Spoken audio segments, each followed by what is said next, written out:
Muy bienvenidos a este programa especial de France 24 dedicado a analizar el año 2019 en Argentina. Muchísimas gracias por acompañarnos. Esta nación sudamericana comenzaba este año sintiendo las consecuencias de una crisis que se iba a ir agudizando con el paso de los meses. Hablamos de corridas bancarias que provocaron enormes devaluaciones, que dispararon la inflación en el país, también una pobreza y un desempleo en aumento, una deuda externa que transformaba al país en el más endeudado de la región.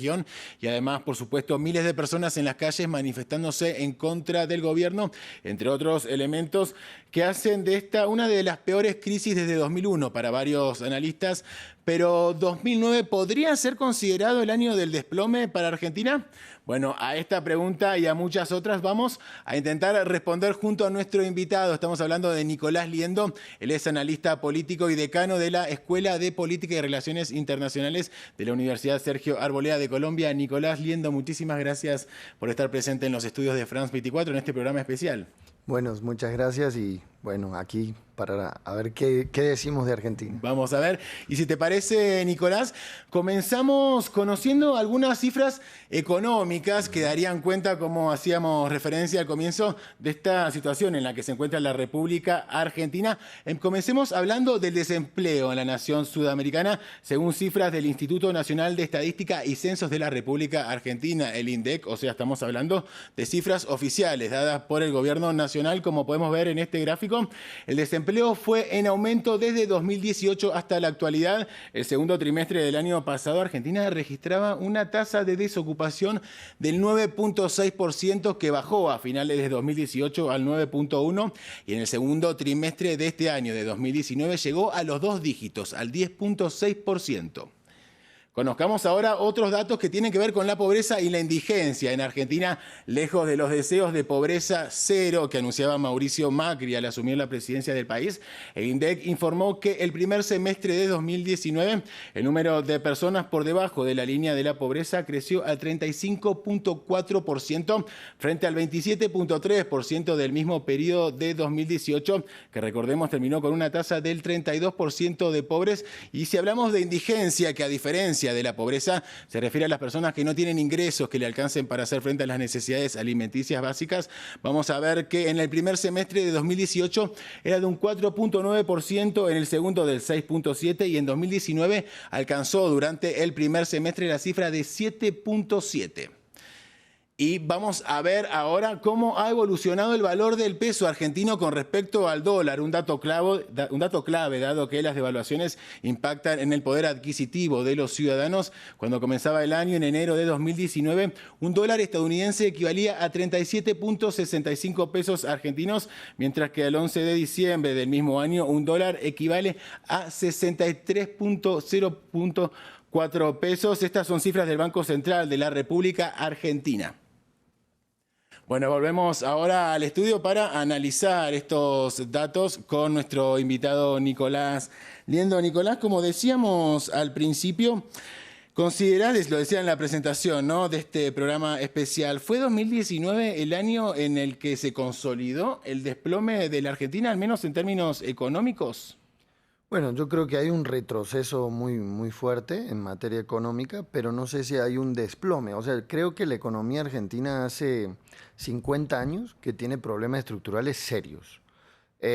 Y que los distintos gobiernos de las distintas vertientes, incluso dentro del propio peronismo con vertientes diferentes, como fue el caso de Menem, con una receta más de neoliberal, o de Cristina o de Néstor un poco más moderado y de Cristina un poco más hacia la izquierda, no han podido solucionar de manera estructural el problema. Hubo momentos de bonanza, pero Argentina tiene una estructura productiva agroexportadora tradicional y vivimos un proceso de reprimerización que nos hace extremadamente dependientes de lo que pasa en el mundo. Vivimos mirando doble moneda, ¿no? Una moneda para el comercio local, para el consumo, perdón, local, y otra moneda para el comercio. En Argentina es importante, por ejemplo, comentar, las transacciones de casas y autos se hacen en dólares. Es una cosa extraña. Claro, hay otros países, por ejemplo, en Colombia no se mira cuánto sale el dólar. A un ciudadano a pie no tiene idea cuánto sale, exacto, no le afecta si aumenta o disminuye en 100, 200 o 1000 pesos. En menos de 2 años, Colombia, por ejemplo, ha sufrido un proceso de que el dólar pasó de 1.700 a 3.500, el mismo, digamos, porcentaje que el caso de Argentina, y la gente no está exasperada alrededor de eso, pero es porque su economía no gira alrededor de eso. En Argentina la gente ahorra en dólares. Hay un factor cultural. Hay un factor ¿no? cultural, hay un ahorro en dólares, tuvimos casi 10 años de convertibilidad, que fue básicamente eso, es decir, nuestra moneda en realidad es el dólar. Nosotros no podemos tener moneda, no tenemos una economía solvente para regir nuestros intercambios. Entonces, ahí hay un factor estructural que puede Macri haberlo agudizado con sus decisiones, quizás lentas.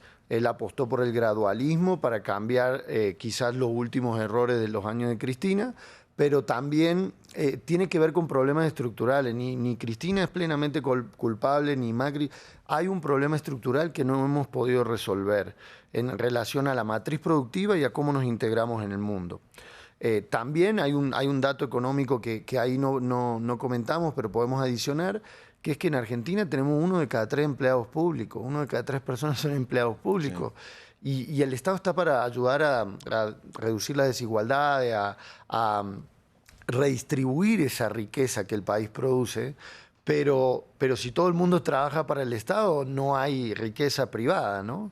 Y los privados tampoco están jugados con el modelo económico, buscan, ¿no?, llevar la plata para afuera, que hay otro dato ahí económico que podemos comentar, que es la fuga de capitales masiva de los propios argentinos. O sea, el hecho de que ya los propios argentinos compren dólares, que es contra el mismo gobierno, sea el de Cristina o sea el de Néstor, sea el de Macri o el de Alberto el día de hoy, ¿sí?, Fernández, o el que venga, es una forma de no creo en mi Estado, no creo en mi economía, saco esa plata afuera. Y los grandes empresarios también hacen fuga de capital. Desequilibrio económico al interior del país, por supuesto.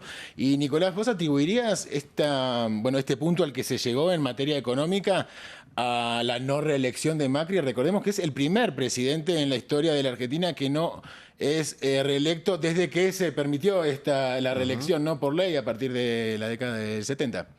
Claro, la reelección en Argentina, digamos, Macri entra en una lista bastante oscura, que es que solo hay 3 presidentes de América Latina que estando en la presidencia y se lanzan, no son reelectos. Daniel Ortega a principios de la vuelta a la democracia en Nicaragua, Hipólito Mejía en República Dominicana. Macri entra en esa lista. En ese sentido yo diría, bueno, sí, la economía tuvo mucho que ver, el mal desempeño, sobre todo los últimos 2 años, ¿no? 2018-2019. Hay que recordar que en 2017 Macri hizo historia en términos de ganar una elección de medio término siendo no peronista. Nunca había pasado. Bueno, y también hizo historia siendo un gobierno no peronista. Que termina. Que termina su mandato, ¿no? Y en esta dura crisis económica, además. Ahora, ¿esto usted lo atribuiría a méritos del propio Macri o a cierta madurez política democrática de la sociedad? Exacto, a las dos cosas, estoy de acuerdo contigo. O sea, por una parte creo que el peronismo, que comúnmente se veía como que podía ser antidemocrático, ¿no? Y hay un sector establecido de Alberto Fernández, Sergio Massa, etcétera, que han decidido jugar claramente al juego democrático y dijeron, es sano que termine un gobierno no peronista su mandato, si lo haga bien o mal, que es el caso de Macri. Pero por otro lado también hay una madurez del otro sector, digamos, antiperonista o la coalición que se forme, en este caso se llama Cambiemos, que lidera Macri de, bueno, también tenemos que generar formas para terminar el mandato, porque en los 2 procesos anteriores no pudieron, para bien o para mal no pudieron. Claro. Entonces está eso y también está lo económico, que Macri también es responsable de con sus decisiones. También hay factores externos, la economía mundial está en retroceso, hay una enorme corrida proteccionista. Brasil, Argentina depende el 50-40% de su economía de lo que Brasil haga y cómo le vaya, y a Brasil le ha ido muy mal. Entonces eso nos arrastra, pero como te digo, si siempre miramos los problemas de los demás y se los atribuimos a eso, al mal resultado económico y político nuestro, yo creo que nunca vamos a salir. Argentina ha madurado políticamente y ojalá eso permita esta reforma estructural productiva con un diálogo sincero de todos los sectores, porque ahí no hemos mejorado, ahí hemos empeorado. Nos va quedando poquito tiempo, Nicolás, y me gustaría hacerte por lo menos 2 preguntas más, y creo que tenemos menos de 2 minutos. Regresó ya el peronismo al poder en Argentina. Regresó la figura de Cristina Fernández también, ¿no? Una figura muy polémica, sobre todo, y muy importante en la historia del país en los últimos años. ¿Cómo la definirías a Cristina? ¿Preveías hace, no sé, 3 años que iba a regresar y de esta manera? Y era contingente al resultado económico, y a Macri le fue bien solo un año de los 4 que estuvo en la presidencia. Entonces, mucho tiene que ver con eso, pero mucho tiene que ver con su inteligencia como líder para poder unificar el peronismo, lo cual parecía imposible desde el día que dejó la presidencia hasta hace 2 meses.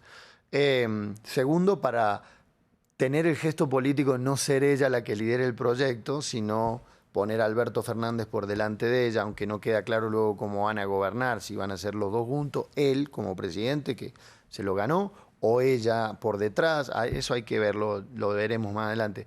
Pero creo que hay astucia como líder, que es estrategia, pero también ha podido reconciliar y sanar heridas dentro del propio peronismo que llevaron durante sus 12 años a romperse, ¿no? Y que fue en parte lo que le facilitó a Macri llegar, porque de otra manera es muy difícil que llegue alguien del otro sector.